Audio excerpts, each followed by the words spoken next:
रात के 2 बजे थे। एक सुनसान गली में घना अंधेरा पसरा हुआ था। राजीव, एक 28 साल का युवक, अपने ऑफिस का काम खत्म कर घर लौट रहा था। गली की खामोशी उसकी धड़कनों को और तेज कर रही थी। हर कदम के साथ उसके जूतों की आवाज गूंज रही थी, जो उसे और बेचैन कर रही थी। अचानक उसे ऐसा महसूस हुआ जैसे कोई उसका पीछा कर रहा हो। उसने रुककर पीछे देखा, लेकिन वहां कोई नहीं था।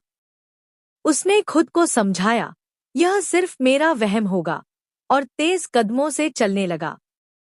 लेकिन कुछ ही पलों में उसे फिर वही एहसास हुआ, मानो कोई उसकी हर हरकत पर नजर रख रहा हो।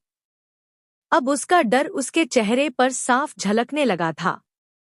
तभी उसकी जेब में रखा फोन अचानक बज उठा। इस सुनसान गली में फोन की तेज आवाज उसके कानों में गूंजने लगी। उसका दिल जोर-जोर से धड़कने लगा। कांपते हाथों से उसने फोन उठाया। दूसरी तरफ से एक अजीब, डरावनी आवाज आई। राजीव, तुम्हारे पास सिर्फ 10 मिनट है। भागो, वरना तुम्हारा अंत यहीं होगा। राजीव का दिल दहल गया। उसने कांपती आवाज में पूछा, कौन हो तुम? मुझसे क्या चाहते हो? लेकिन फोन कट चुका था। अब राजीव ने अपनी पूरी ताकत से दौड़ना शुरू कर दिया।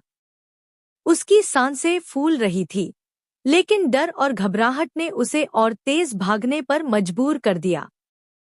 हर मोड़ पर उसे ऐसा लग रहा था कि कोई उसका पीछा कर रहा है।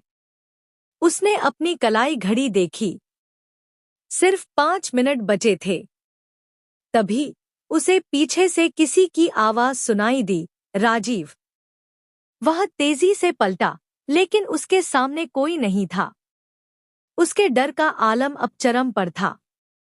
अचानक उसके कंधे पर किसी का हाथ आया और वह चीख पड़ा।